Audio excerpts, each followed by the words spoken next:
G'day and welcome to Inside Ball. We've got a huge guest this week. In Magic Round, they come from everywhere. People love a junket, and they certainly do. This bloke, well, he's been on both sides of the world. He was a leading journalist.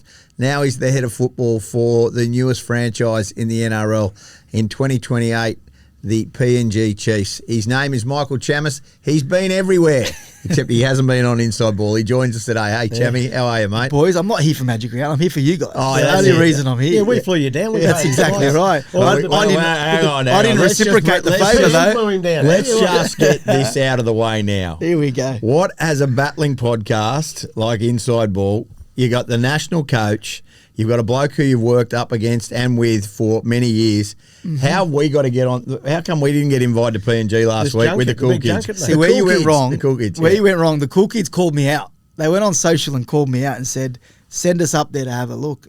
And I'm not one to say no. So, Levels boys, Willie Mason, Justin I can understand Hello that. Sport I understand boys. that. How was Big Willie up there? He'd have stood out. He was a hero. The best part was we were on Ella Beach and they were playing with, the kids had, they're all young, right? Yeah. It's incredible that they actually, Willie's been retired, 10, maybe more years? But all these kids knew exactly where they were. There was this young guy who ran up to Willie Mason and he's like, I'm Willie Mason, I'm Willie Mason. That was his name. That was his name. His first name was Willie Mason. Oh, my God. And there's a lot of Mal Meningas. I'm sure there's a lot of Kevie Walters. No, there's not a lot of Kevie Walters, but there's a lot of Mal Meningas. Mel Meninga on the 91 Kangaroo Tour in PNG. Is that right? Mel Meninga, he got a phone call from reception and said, Mel, we've got someone down here to meet you. And so Mel went down and it was Mel Meninga's, the next Mel Meninga. Yeah. That's crazy. There's thousands of them. Like two or 3 years. Anyway, we'll get to PNG at some stage, Kev. We might have to just get a boat and sail over there. We might have to sail over there at some point. I heard you're a good swimmer, so. Yeah, I can. Yeah. Chammy, how did you get into being a journalist? We'll start from your journalist career because it was very successful. Can you give us a bit of background? You grew up in... on yourself, mate. You grew up in Sydney? Kid, did you? Yeah, I played footy. I grew up in Sydney, Western Sydney, out Parramatta way, Marylands, and played footy from when I was 4 till about 23. Yeah. Couldn't tackle to save my life. And but just loved the game? I loved the game. Yeah. And, look... So what level were you playing at when you were 23? I was just playing local A grade. Local A grade. Yeah, which would have been pretty physical. That's part of the... Unfortunately, growing up in Western Sydney, because of such a high Polynesian population... Mate, I was bashed. Defensively, I struggled. We played against Tony Williams, Jared Hayne, Timmy Manor. Coming through, there was a real tough age group, and I was in the halves, and Chris Keating and Hodgkinson were the Parramatta halves. Matt Cameron was actually part of the coaching staff, and the club used to overlook me all the time. Not that I hold it against them. So, wanted to be a journalist? Did you go to uni? And I didn't want to be honest. I didn't want to be a journo. I'm not the smartest bloke, and I'm not a massive reader of books or this great writer, but I wanted to be involved in rugby league. So I had a decision to make when I was putting my uni preferences in. Did I want to get into sports science and try and get into footy through that side of the business, or get in through media? And I loved the commentary and whatnot. And I just, last minute, I switched it from sports science to journalism, studied that, did an assignment, interviewed Craig Catterick as a kid. Yeah. He was at the Parramatta Eels. As an assignment, the teacher knew the local paper, the guy at the local paper, and they ran it. And he rang me up and said, hey, do you want to do some work for free for this year covering Jersey Flegg, Harold Matts, SG Ball, lower grades? Oh, how bloody oath I did. So I did that for a year, covering all those guys that I played against, like Timmy Manor and Hodgkinson and Keating and Hayne, for free, and eventually worked my way up into a paid role. Right, so did you have another job, or you just lived at home with mum and dad? I lived at home with mum and dad. I was going to uni, and then I was working weekends for free, covering that. I used to work at City Beach. City Beach, yeah, City Beach. Can you get the hats at City Beach? Not many Arabs working at City Beach, I can tell you that much. But you know what, Mick, it's an interesting thing because I had to do free work. If people go, how do you get in? Pete Bedell talked about it here as well. Yeah, mate, he worked for Big League for free for the first 6 months. Anybody that wants to get into being a sports journo or that, that's right. They've all got that. No one ever just gets right. You're getting paid in. You've got to go and grind. And the fact is, were you a Parramatta supporter growing up? As a kid, Dragons, mate, you're a Dragons fan. Yeah. So, but those relationships that you would have had because you would have played those guys. Yeah, that would have helped you straight away in the game that we're in because you already had relationships because you played with those blokes and they were the same age. 100%. And then also, I felt this as a journo. Now I'm 37 now, so there's no longer any player in the NRL who I'm that's older than me. So I feel that transitions from, yes, when you're younger, you connect and resonate with the players, but as you get older, you sort of start to get moved towards the CEOs, the coaches, with the and they look at you like you're an old bloke. So I think last year was the first year that there wasn't a player that was older than me in the NRL, which begins to shift. But I'm a Dragons fan, so for me, I went from the Fairfield champion to the Illawarra Mercury, and that was when Wayne was coach in 2009 and 10, and that was when I actually got noticed by the Herald, because Herald and the Mercury were owned by the same paper, the Fairfax, and right place, right time, because the Dragons were so successful. They wanted copy on what was happening. They didn't want to send journos down to Wollongong all the time, so my copy was ending up in the Herald. And I still remember rocking up, actually, your mate Wayne. I had my first one-on-one with Wayne. I couldn't believe he agreed to it. And I was still living at home with mum and dad in Maryland, driving to Wollongong every day. It was freezing in winter. I would like to drive in my Ugg boots, leave the house and get changed when I got there. Unfortunately, on this particular day, I didn't take my shoes with me. I didn't realise till I've rocked up 10 minutes before the interview, and I'm in my Ugg boots. Stop it. And I walked out and I interviewed Wayne in the grandstand at Wynn Stadium in a suit and Ugg boots. Did he say anything? Oh, he just looked at me and he just shook his head and he's like, "You're right." And I just was like, tried to explain it, but not a good first impression. How'd the interview go? What's surprising? I think he was all right. He wasn't as prickly as I thought he would be. Like he would have respected you if you're on the beat. For the Ugg boots? No, but if you're on the beat, like Wayne respects. He doesn't like blow-ins. He likes people who turn up every day. Eventually, sooner or later. So that relationship, it would have been a starting point. You would have gone on pretty well with him in the end. He was. Like, that was a really tough group. Like, Wayne, as good as Wayne was to deal with, and I was just in awe sitting, what the hell am I doing here talking to Wayne Bennett? Like, why am I here? Yeah. But that group, there was a real siege mentality. It was us against the world. They had the Chokers tag on them for so long. They brought in guys like Jeremy Smith and Bo Scott and Sowie, who I'm great mates with now, but they were so difficult to deal with. Darius was there. Rod Gosney back from rugby. But just from a media point of view, they were like, it was like, we don't give a stuff about anyone else. You're all the outsiders. You're the enemy. And as a Dragons tragic growing up, like, I was on the hill, Dragon Army, to see that your heroes were actually like, not treating you like shit, but they just didn't give you the time of day. It breaks you. It breaks you. Yeah. It breaks you. And for me, that was sort of the beginning of the end of my fandom, and it became a job. Yeah, and then it's a bad thing because Kevie always jams me. I was a dog supporter forever, but you still are. No, you're actually not. Because what happens? You get a lot of hate from most clubs, right? Yeah. But the Bulldogs one seems to hit you a little bit harder than the other ones. Yeah, they're not nice to me at all. Jamie, so you obviously go up the food chain a lot and become one of the leading journalists in the game, without doubt. And everything's flying, like, for you. I mean, we worked on Triple M. You're on 100% footy. You're a big part of 9. Can I just butt in here with something, Dobbo? Yeah. What's your favourite story that you've ever done? You've published? Have you got a favourite, or one that you broke that you think, wow? I probably there's probably two. I did a video piece with Benji Marshall for his 300th game inside the sheds at Leichhardt Oval, where we surprised him with people from his career, and it was really emotional. We flew his mum in, and he was in tears, like, and that was really special for me. But I think the number one story. Don't answer. I know what it is. What? When you and I had that chat on the Kangaroo. Stop it. That was a good interview. That was a good interview. I think I helped you win the Ashes. That you did. Inspired 100%, bro. Anyway, sorry. What is your favourite? What's your favourite? I think my favourite one is probably the satisfaction you get out of telling someone's really tough story and seeing the reaction to it. And that was Angus Crichton, after what he went through at the end of the 22 World Cup. Ended up in a mental ward in France. He had a psychosis, didn't he? A manic episode, and he really, really struggled. No one ever thought he'd be the same again. Forget football. They thought they'd lost him as a person. They didn't. He was really, really struggling. He was in and out of mental facilities that whole off season. So how tough was that? France, and then he got home. He still was in and out of mental facilities. Right. Family had to fly actually over and get him. They wouldn't release him. He actually escaped as well. He got out. Such a tough guy. Big, strong guy. Fella, yeah. He escaped.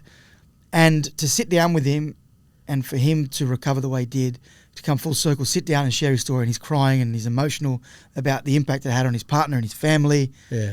And also, you guys remember some of the stories that were doing the rounds, the text messages about what he was like. Yeah.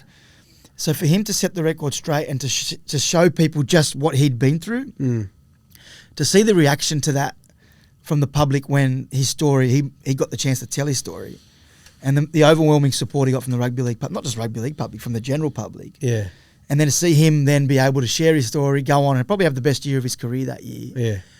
It was an incredible story to be a part of, and that one that sits with me. Like, you talk about big stories, breaking news. I think they're the ones that you remember. Yeah, well, I was fortunate enough to have Angus on the Kangaroo Tour last year, and his dad flew over for the you were there for the first test, and his mum at Wembley flew over, watched the game, flew home. Yeah, that's how proud they are of their son, and the journey that he's been on since you broke the stories. And Dobbo would know, like you can break the biggest stories in the game. Like there's things that I remember where I think, that's awesome. You set shockwaves through the NRL, like when I broke that Sam Burgess and the special treatment with Latrell and the issues with JD, which led to Sam Burgess walking out on the club, and issues around Latrell and JD eventually, unfortunately, getting punted. Like that's a big story in rugby league. You see the ramifications there and there, but like you don't take personal satisfaction out of ruining other people. Like you don't want what it did to JD. You want to try and help people if you can. But we also have a job to do to tell the stories. And while I don't feel bad because I knew what was true, you also feel bad for the ramifications. But someone like Angus, when you get to tell their story, you get personal satisfaction. Cool. It's very right. So you're at the pinnacle. I would say, you're in the conversation. You're earning good money, secure, happy. Young family, just had another baby. Yeah. Everything's going well. And your contacts in rugby league are as good as any. The biggest names you've got direct line to. Why does Michael Chammas go, I'm blowing all this up. I'm going to blow it all up, and I'm going to go it completely. I get sea changes. I completely get it. I had when I was a cattle auctioneer, and now I'm here. Yeah. But this is a massive, massive sea change when you're at the top of your game. Yeah. It's funny because Kevie came up to me at the Ashes when sort of murmurs started doing the rounds about whether I was going into a different role, and he's do I need to start calling you boss now? And Gordy was coming up to me saying, you were going to come in the NRL. How real was that? Was that real? You were offered it. So it's sort of morphed into a conversation. Was like with Andrew Abdo and Peter V'landys around where do you see your career? And I got into media because I wanted to be close to rugby league, right? I didn't get into media because, as I said, I was a naturally gifted writer or someone who loved literature or what it was. So I never thought being a GM of a football club was realistic. Yeah. If I could have done it to start with, I would have done that. But I never thought it was realistic. So when the NRL, there were questions around, would you like to do something else? It was like, probably not. Like I think being involved in the NRL, it's a really tough job and it's a thankless job and they do a great job over there, but I didn't want that for me. I wanted to continue in media. It wasn't until we got to England and I met with V'landys and Abdo inside your team hotel, actually, Kev, about potentially working at the NRL. Did they throw the idea about PNG up to me? And my initial reaction was, nah, like I got a young family. Do I want that for them? It wasn't so much do I want them to live in Papua New Guinea. It was more like... it's a big job, mate. Huge job. But also, I didn't want them to move away from their grandparents, their cousins and uncle. I want them the Middle Eastern community, it's very family orientated. And it's a village, mate. It's not one of... Yeah. Yeah, and so they're with their cousins all the time. They're with their grandparents all the time. And so my initial reaction was, I don't want that for them, to be away from them.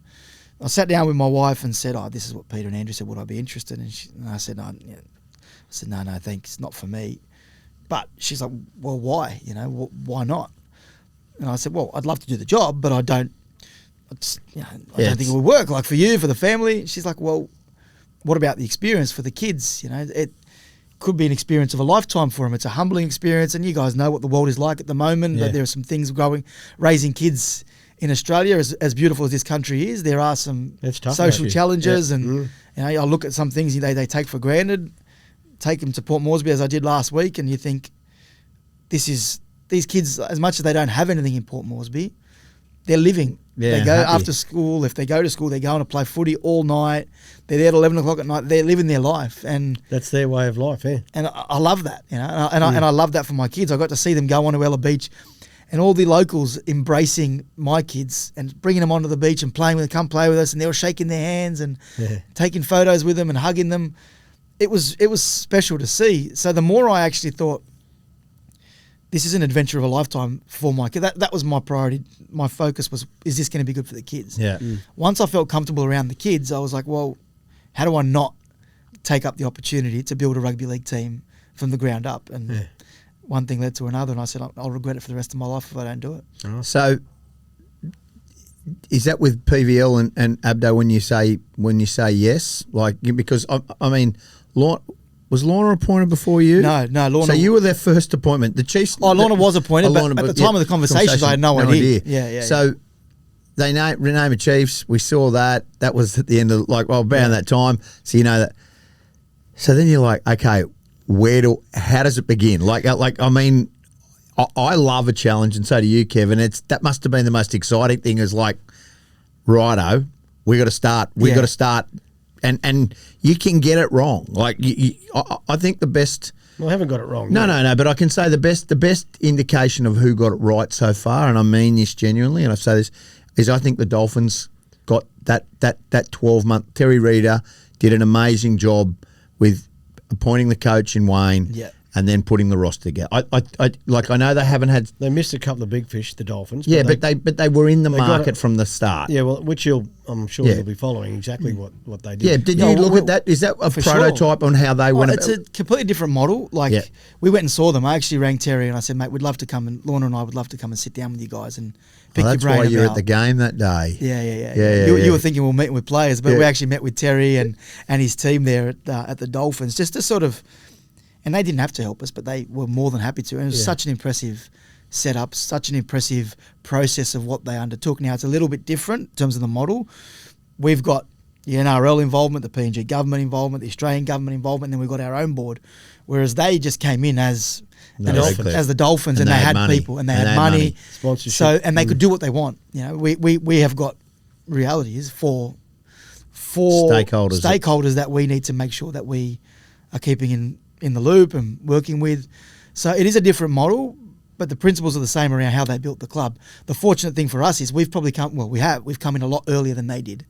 Like, they literally were announced and then bang, they're in the market, where you got a bit of a lead November time. 1. And that was part of my discussions with the NRL. If I was going to do this job, I didn't want to just come in August, September and then just pick up. We wanted to come in straight away. I started in February because from a player perspective, from a planning perspective, from a media perspective, and staff as well. You know, you got all those. You got all that, and it's the logistical challenges in PNG are far greater than any other expansion team. So we needed time to make sure we got that right. So I thank the NRL for doing that, and obviously Willie being appointed so early is huge for us because players want to know who they're playing for. Yeah, whether or not that's fair, they want to know. So we had can tell them. Coach. The first thing you do is, apart from a CEO and yourself, is get a coach. And I told Volandis and Abdo that if we move, I want to move on the coach straight away because A, other clubs will then start to pick the best coaches, and B, I want to be able to plan and recruit. So we're going to get to how you put a team together, but I'm interested for people to know who do the Chiefs answer to? Is it the NRL? Is it PNG government? Is it Albo? Yeah, where do you guys your point of, because obviously everybody has to be brought along for the ride, and your board does that. But who do the Chiefs actually answer to? Well, it's the same as Perth. The NRL owns Yeah, the franchise, so, right? yeah. But we have our own board. Yeah, sure. And the NRL put in place measures that we need to follow, and we run our own business as we would, as any other club would. But there's no doubt in the fact that the NRL has a overarching involvement. Is that harder for you? Is that harder? Because I use this, and I might have said this to you the other day, somebody. If you're Brisbane, and I mean this, and they've got a quick turnaround, or let's just use Canberra. Yeah. So Canberra have got a game in Darwin, they've got a game in Brisbane, then they've got the next round in Auckland. They might say, you know what, we're going to fly up, we're going to book a base, we're going to be based out of Brisbane. It's our own money. We've got a budget. We can do that. We don't have to answer to anybody. You might have game against North Queensland. This is hypothetical. Game in Brisbane the following week, and then one. You're not going to go back to PNG every week, But are you restricted because the NRL own them, and you can't make, and they, because that money like they actually own it. You can't just make those willy-nilly decisions like that. In my conversations with the NRL, they're supportive. Like any other business, your owners are going to set a budget, and what we do with that budget is going to be up to us. Oh, it's up to you guys. Yeah, of so course. you don't have to answer. They're not sitting there saying, every day, no. do this, do that. You drop your glasses, Dobbo. Don't step on them, mate. Come on. But they're not going to be saying, have any control or say in how we operate. No. But like any business, you have parameters around you need to work in. And, budgets, yeah. And so if we decide we don't need this, but we need that, that's our decision. So that's good. That narrative that we have to run everything by the NRL, it's not right. It's not right. No. But are they the owners of the club? Of course, we're not going. They own the club. So I think the long-term play is that the NRL would like to like they get them up and running, and then they don't want them on the club to sell. I wouldn't have thought. I think eventually, like once they're running and profitable, there's so many people who would want to buy that. I can't see them not being from the beginning. Oh, mate, because and I imagine you've been there a bit, Kevie. Yeah. Like the commercial opportunities and the commercial support in that country. Like there are some wealthy multinational companies in that country, and reality is, what if you want to sponsor something? They've got the Hunters there at the moment, but what else is there to sponsor? So they know the power of rugby league in that country. If they want to get behind the Chiefs, it's going to be huge for us as a club, but also as a game. Just on the Hunters. So the Hunters play in the Queensland Cup, right? Yep. And have been for 15 years, I think now. Yeah. Will they be a pathway for you? Was that a pathway? For sure. What's the relationship like with the Hunters and the Chiefs? Is it good? Is there interconnection? Yeah, for sure. We met with CEO Scott Barker yesterday. I was speaking to Paulie Ayton regularly. Reality is we're going to have to work hand in hand, and how that looks in the future, I'm not too sure. But a big part of what we do is building on the success that they have already. Yeah, they've already started. They won a Queensland Cup. Yep. What we need to do then is make sure that we set the pathways up, and obviously that's part of it, the reserve grade side, but then start to filter down. Do we have an NRLQ team? What is the Cyril Connell team? Mal Meninga? Do we enter the New South Wales Cup? Like those questions we need to answer. But there's no doubt the Hunters, the foundation that they have set, will reap the benefits of that. Yeah. We're going to get to how you're going to put a good roster together, and it's going to be strategic, and we'll get to that. But long-term success, no club has had long-term success by just going on a money grab and putting a team together. You have to have pathways, and we've seen it.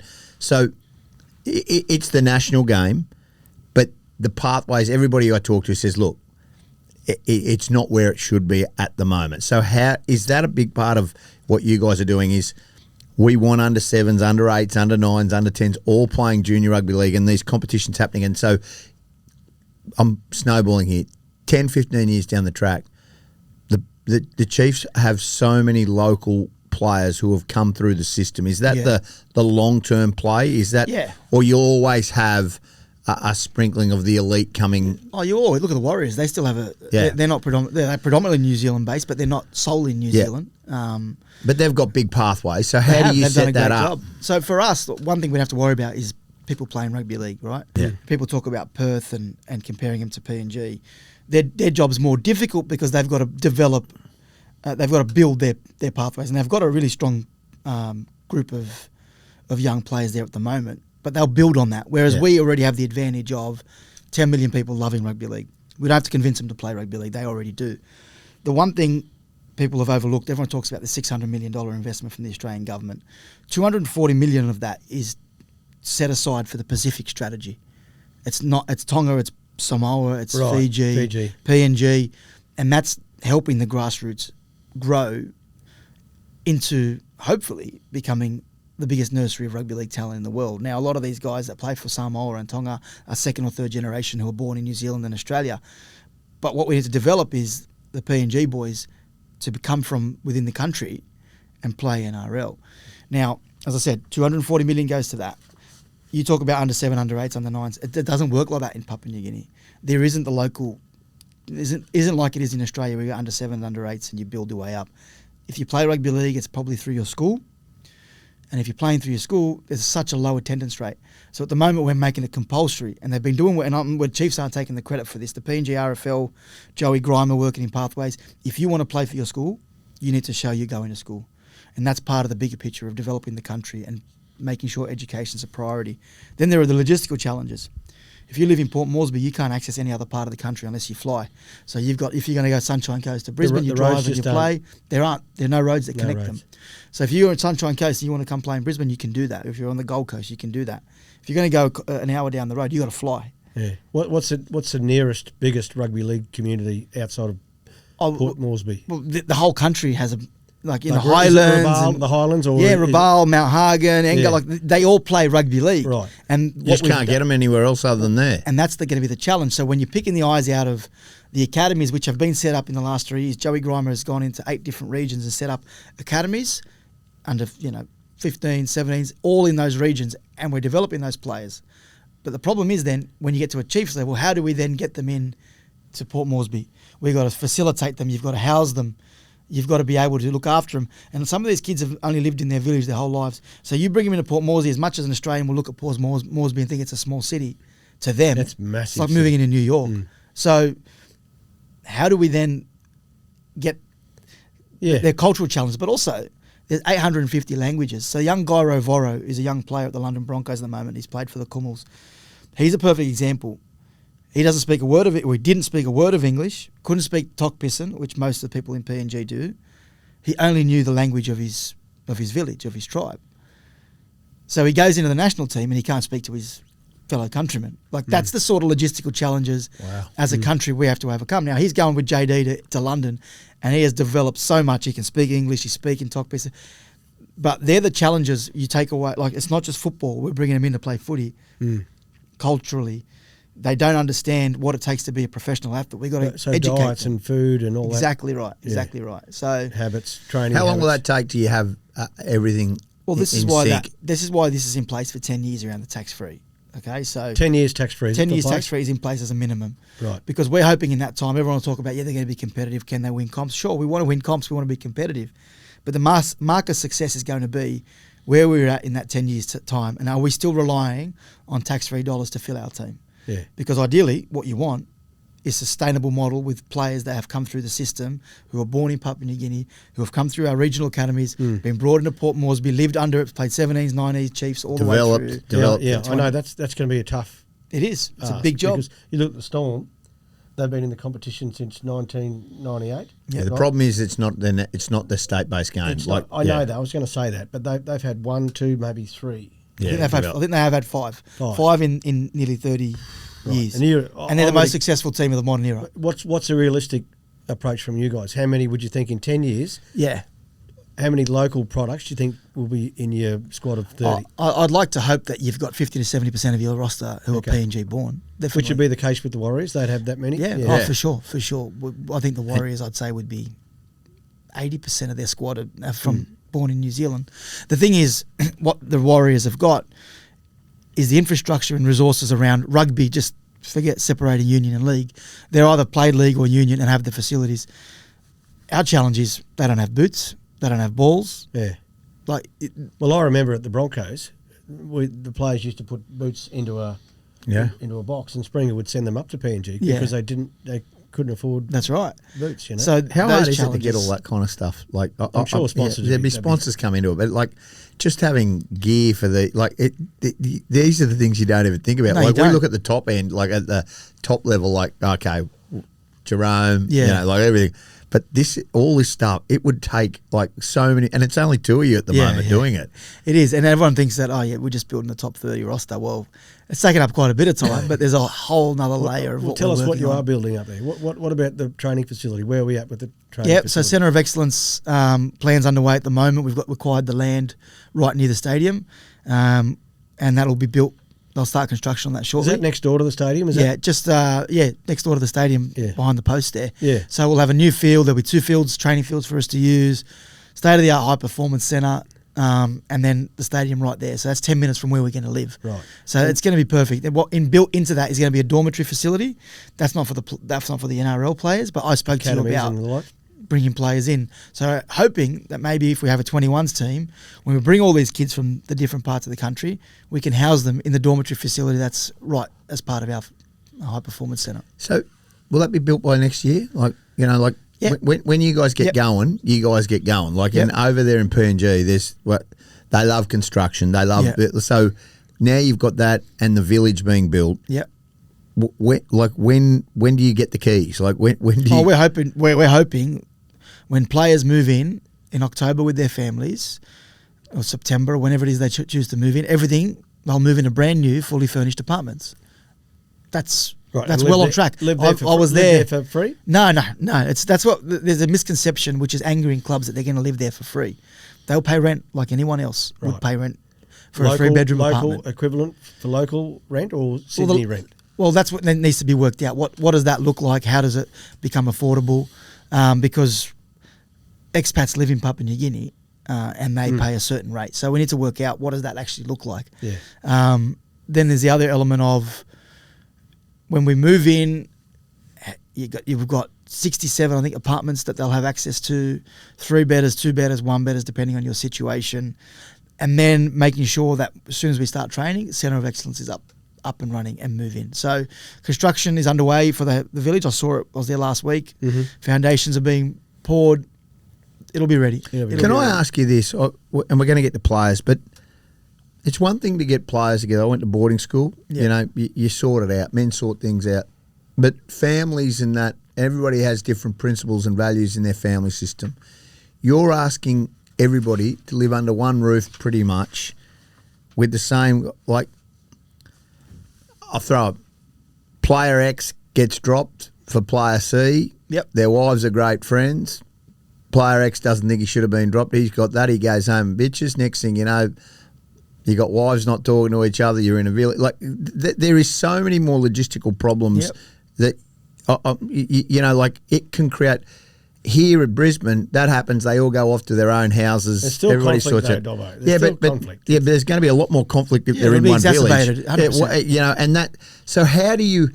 Is there welfare? Is there going to be those kind of people who literally because managing that part of it is a job in itself. Is that needed with the Chiefs? Oh, I've said all along, our biggest challenge isn't rugby league. Like, I'm confident we'll build a roster and a program that will be successful. Our biggest challenge is everything that goes on around that. It's culture. The wives, it's the children, the partners, making sure they're occupied, they're happy, they got purpose, but also then managing potential conflicts that we're not naive. Yeah. Of course there's going to be. It's a rugby league club. There are going to be issues.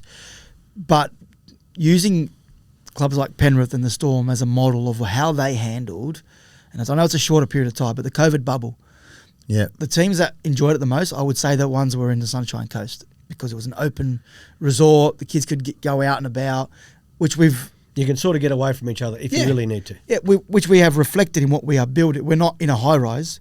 We're in an 11-hectare site that's got basketball court, tennis court, bike track, excuse me, you name it. Whatever they want to do, they can go and do. Does that mean they've got their own space? A little bit, but they're still living in an apartment complex together. It will create its own challenges. I said to my wife, I hope that these walls are thick enough so when I start yelling at the kids, I haven't got everyone yelling. And that's it. Like, and everybody parents differently. Yeah. So it's going to be crazy. All right, and look, we can't wait to have a look at it at some point, Kevin. We'll get to see the village. We'll get up there. Maybe officially. World Cup. You're not playing it. They're playing. There is a game. Samoa and Lebanon. PNG are playing too. The PM13 game is on. Oh yeah, that should still be on. Yeah, come over. If you put a bloke as a media manager on, like maybe. Well, we want someone we can trust, so you mightn't be.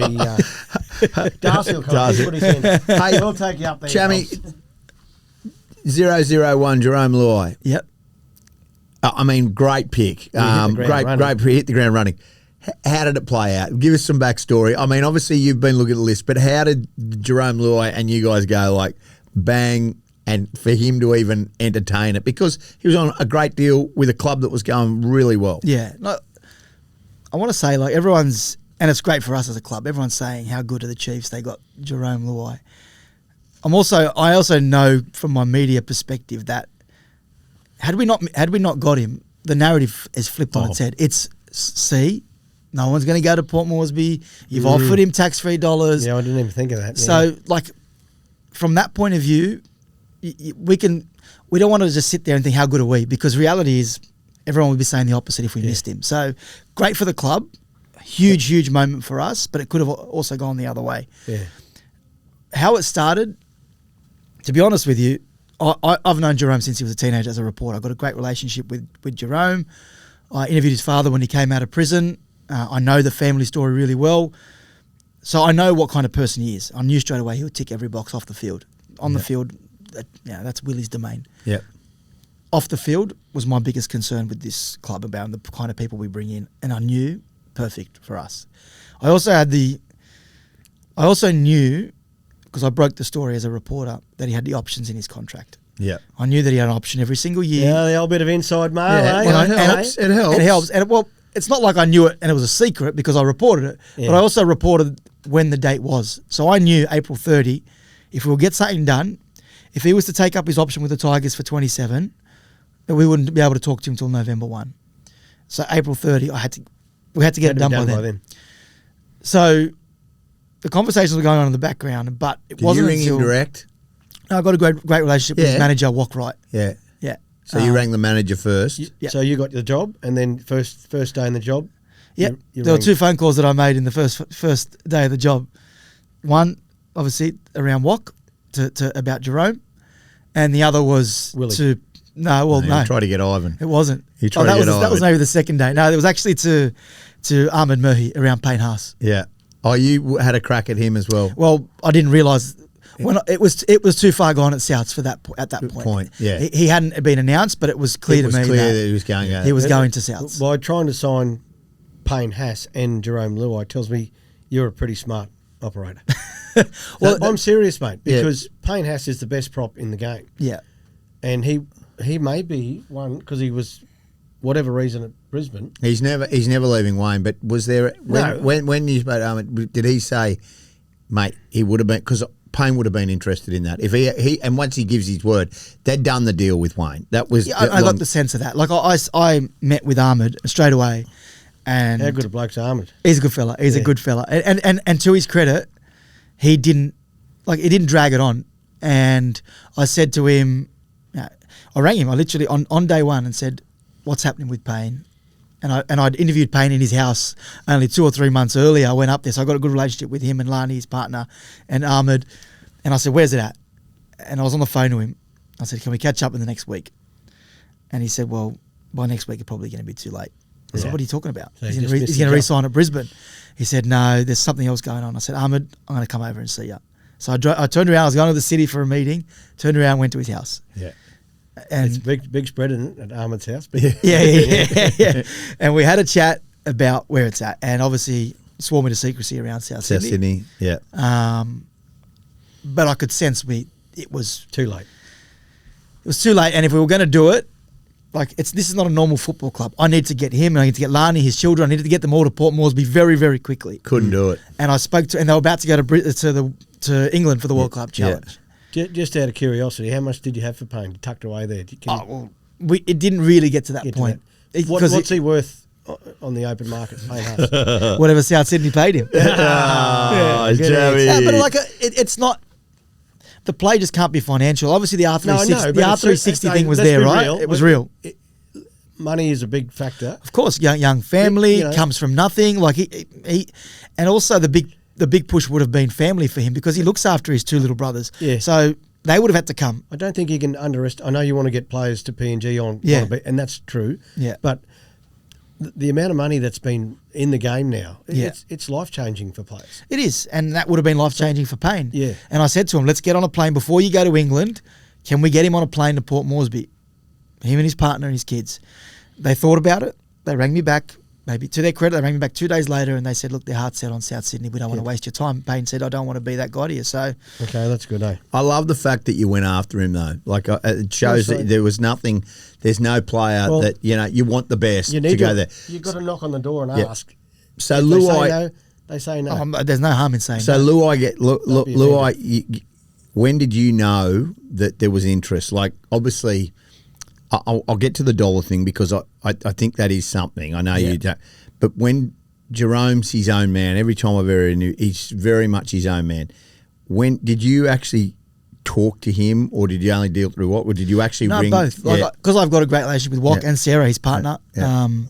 There was a lot of honesty around what this could look like, but also I was respectful to the fact that their season's just starting. Yeah. He's all in on the Tigers. He's their captain. He's They've won 3 in a row. Yeah, it was even before that. I don't think Right. the conversation started well before that, and I needed to be able to not create a media storm around, and I knew it would, around Jarome. So for the months that we were having conversation with him, no one knew anything about it. And it wasn't until he landed, and I said to him, the moment you set foot in Papua New Guinea, They're going to It's over. Well, everyone was saying to me, "Oh, you staged it." Mate, I didn't have to stage nothing. No, anyone who's been to PNG will know. Yeah. If there's a rugby league player and lands in town, they're at the airport. They know. Of course. Mate, once that as soon as he photo walked off hits- the first flight, the first person we got off the plane asked him for a photo. Yeah. Person waiting there as he got off the plane, And he did it.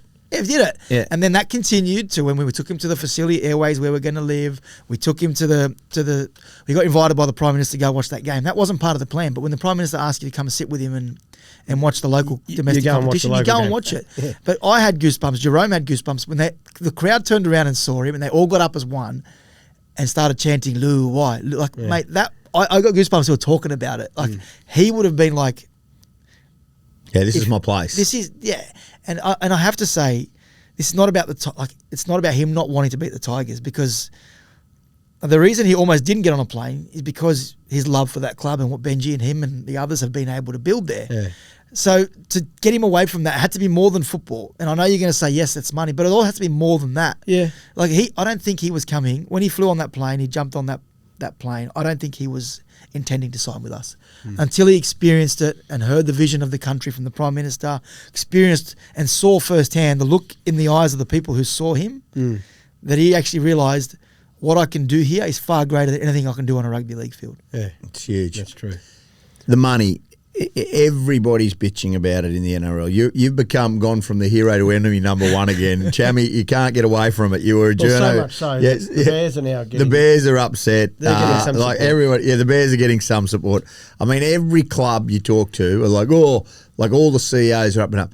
Just dumb it down. Like, yes, it's tax free, but there's so many more components to it that, okay, people have got to uproot their lives. Like, and we heard, Jammer and Charlie White. Charlie White's like, I wouldn't go, no matter what. It doesn't suit his lifestyle. Where Jammer's like, I would do it. Like like everybody's different. You're going to have players who you can offer ridiculous money to, who just will not shift. Yeah, like I will say though, we're still everyone's saying, oh, they've got double the salary cap. Well, we don't. It's not like we offered Jarome Luai half the money to get him over there. We still paid him market value. He's not taking $1 less than what he was on at the He's just not getting taxed. But that's his benefit. But as a club in our salary cap, it still goes in as that money. Yeah, true. So we don't have double the salary cap, and we're not going to be able to get away with it. If we're trying to sign a player who's worth $1 million and we offer him $600, You'll get the NRL's not going to register that. Yeah. So we don't have double the salary cap. Do our players get the benefit? Yeah, of course. But as a club, we're still working off the same basis. Now, will it mean we get better players? Yeah, but you also need that to get people to uproot their lives from Australia and move to Papua New Guinea. Yeah. Yeah. But the same people who are whinging now, Dobbo, were laughing at us 3 weeks ago saying, who the hell's going to move to Port Moresby? Yeah. They weren't worried about him. And I've had conversations with some of the most powerful, influential figures in clubland at different clubs saying... Nick, what's Nick think? What's Nick think? People saying that we've woken up to this. I said, but the argument's going to be, the NRL came to you and handed you $3 to $4 million. No one said a word. We signed Jarome Luai, now you want to whinge. And I think, I'm not worried, that's fine. It's locked in for 10 years. But for us as a club, you wear it as a badge of honour. Suddenly, people are taking notice of you. Suddenly, the phone's ringing hot with, can we come and play with Jarome? Can we come and play for the Chiefs? That's happened? Oh, yeah. It would have straight away. Well, to be honest with you, I was always confident before we signed Jarome because the amount of players who were ringing and agents, it just went to a whole new level on the back of Jarome. So, are you surprised by some of the names of players? And mate, we all know rugby league. I mean, November 1's when you can negotiate. November 1's when you can negotiate. Yeah. But managers ring clubs. That's just the way it is. But some of the names that are you surprised? And we don't expect you. Are you surprised by some of the players that you have been rung about? No, to be honest, I'm not. Honestly, people might be surprised by it, but I wasn't, because when I took the job on, I knew. Okay, yeah, as you mentioned, the tax-free component, but this experience will be like nothing else you will get in world sport. Like, you will not get this any other NRL club. The attention, you mean? Sorry, the attention and the focus. Yeah, just what it's going to be like. Yeah.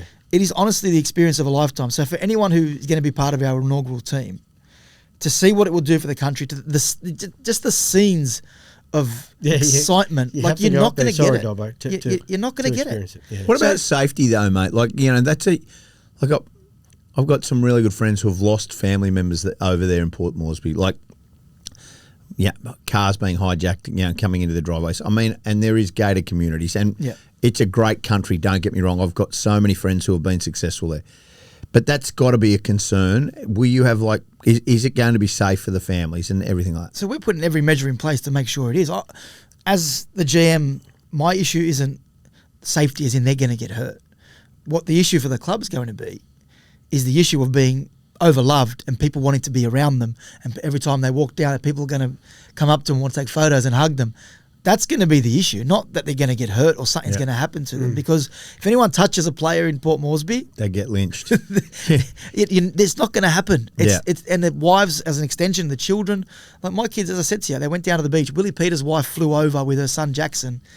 And, mate, they were loved. We went to a local school, and the young kids, my sons, the kids just want to come up to them, hug them. They're asking for autographs from our young kids. Like, no one's going to hurt them. No. Yeah. They're going to be rock stars in that country, the players, the wives, the kids.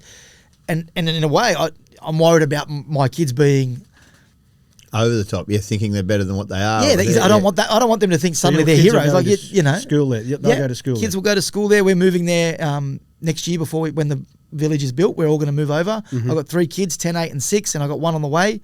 So congratulations, mate. And that's why you're busy over in the kangaroo too. Is that the time? Is that about the right? Yeah. Were you next door?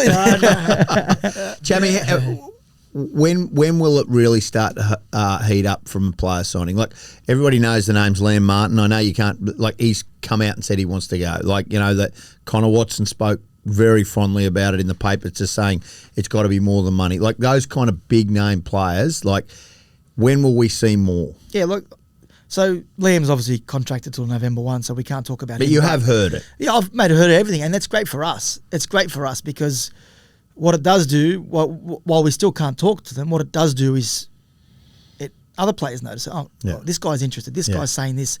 It generates interest, and a large part of what I'm doing right now, and given my media background, is changing the narrative and perception of PNG to make it more attractive. And guys I know you weren't there, but the podcast, the players listen to them. They might not be free agents till November 1. We can't talk to them, but hey, we're talking to them through what we do with the podcasters and if you want Broncos players or Queensland players, this is the podcast you need to be getting out there, not those. I think I'll send Kevie. I don't know if I'll send you.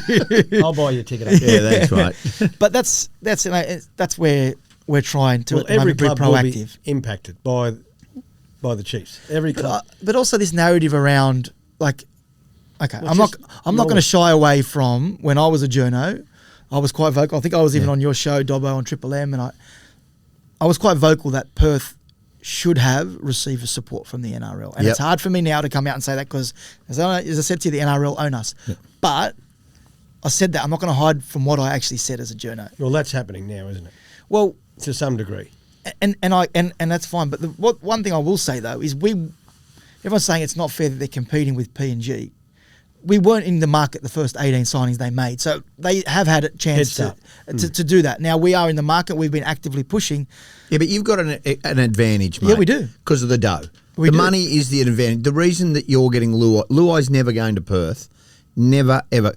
Culturally, he wouldn't go to Perth. And also financially, he's far better off at the back end of his career. We set this team up. Do you get players to PNG if you don't offer that? So what's the point of having a team then?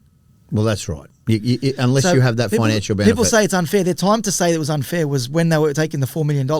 If they had issue with the team, say it before you take the $4 million. So every club got an extra $4 million from the NRL. Correct.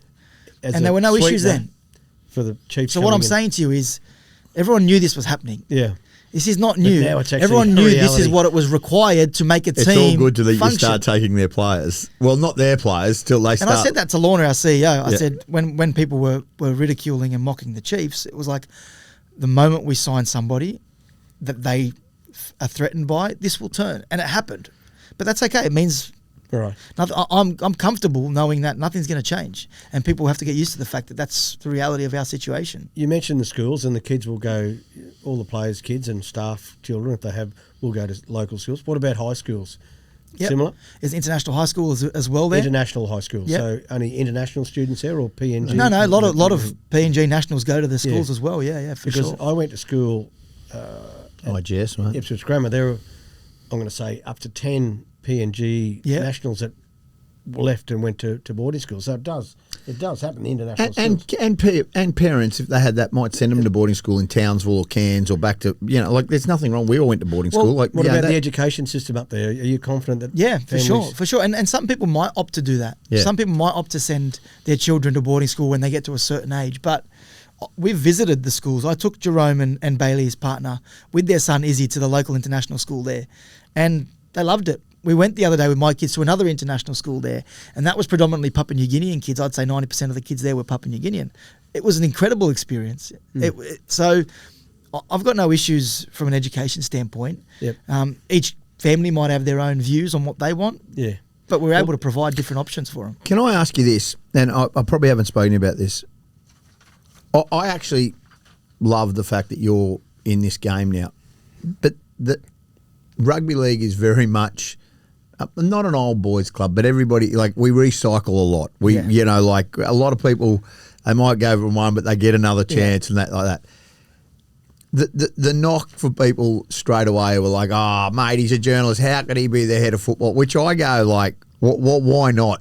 Did that affect you? Or I know you believe in your own ability, and you would have heard it. There would have been people like, "Oh, he can't do that. Like, he's just a journalist. How could he be the head of football?" Like, did that affect you at all? Nah, no. Look, one thing, and you would know, and I'm sure you would know as well, Kevie, you develop thick skin in this game over the time. Well, you have to, or you don't survive. Exactly, and I wasn't worried. If anything, I'm a bit of a... I'll show you. I'm a bit of a vindictive bloke, and that just motivated. I'm not you're not sitting there taking receipts, but it's just like, I know. I would say the same thing, to be honest with you, if I was in their shoes. I get it. What would a journo know about running a football club? And to be honest, we've signed 2 players, but we haven't achieved anything yet. There's a long way to go. So I can understand that, and I'm not too proud to sit here and say, but you're not on the grass I've got a lot coaching to learn. either. You're not on the grass coaching. But he's helping put the team That's together. why you get people around you like Willie Peters. You get a good head of performance. You get a good footy manager. You got Liam Ayub as our head of recruitment. You get the right people around you so that where the things that you aren't comfortable in, you've got the right people doing those things. Exactly right. I'm not too proud to say that. So what's success look like for you in the opening, say, 3 or 4 years? What's it look like for the Chiefs? Is it playing finals? Is it winning a premiership? I said that we're there to win, right? We're not going to just make up numbers. Putting a competitive roster together is our main focus. But the big picture is that in 10 years' time, we've set up our pathways so that this team doesn't rely on the tax-free incentives to continue to sustain itself. It's got to be predominantly Papua New Guinean. Will it be there day one? No, it won't be. We'll have a strong flavour, strong representation of Papua New Guineans. We've done that with Alex Johnston, but we also want PNG-born players coming through and know that they can achieve greatness in PNG. They don't have to leave the country and do what Marcus Bai did and go overseas. There's a name. There's a name. I said Marcus Yeah, Bai. but there's a name behind that. There's a surname. Here we There you go. Cooper I Bai. was How long did Cooper Bai He's join? contracted till November 1, Dobbo. This is what's going to happen. Hey, Chammy, we love you, mate, and we're happy that you come on here. We'd like to... No, we're not finished yet, Dobbo. We've He's got got more. Clear Mountain Stud, Of one of our course. sponsors, right? Yep. The turning point in your career. Well, this is obviously the big moment in your career. Yeah. What was the difference for you? When did you go from just a journo to being like, I think Did when the you... Wayne Bennett thing put you on the map? Yeah. What do you? That's what we're asking. What sort of? I think people's when you start doing television, I think things changed for me then. I think I went from chasing everything to things starting to come to me. People come. Right, Yeah. Yeah. You say that about your work. Yeah. You get a lot of phone calls from interesting well, individuals. people just start ringing you, and I don't know why. And punters ring you. Punters. Like, you got a lot of tips from people. A lot that of you tips wouldn't from know. people. A lot of them bullshit, but some good ones some too. are good ones. Yeah. And I just felt like being a print journo, it's suddenly like then you go to TV and do radio, and it's suddenly like, oh, you exist now. People can put a face to the name. Yep. Hear your voice. Hear They your actually voice. not reading Right. it. Has that changed with your new role? No, it's probably as in like less or more. Yeah. In PNG, like, it's incredible. You go there and you got customs people coming up to you and saying things. I think the one thing that did change my career, and it's only recent, is what happened with Gus on 100% footy. Anyone I see always just comes up to me, Gus this, Gus that. We love what happened there. That was a big, big change for me in the way I was perceived, I guess, from people. What about Gus as the head of football, and so are you now? So do the heads of football meet? Do you guys all meet? Did he give you any words of advice? Like, I know you guys don't get on. Did he even offer any, like, a congratulations or anything? Look, I have a lot of respect for Gus. Yeah, but we're not on a talking. Yeah, yeah. Well, you stole Liam Ayub as well, so that would have helped him. Right. Who else you going to pull out of the dogs, mate? Oh, God, Michael Chammas. There's a couple of They're coming. Look at him. Chammy, mate, we love you, mate. Thanks for coming on Inside Ball. Good on you, brother. Thanks for having me. Yeah. So good.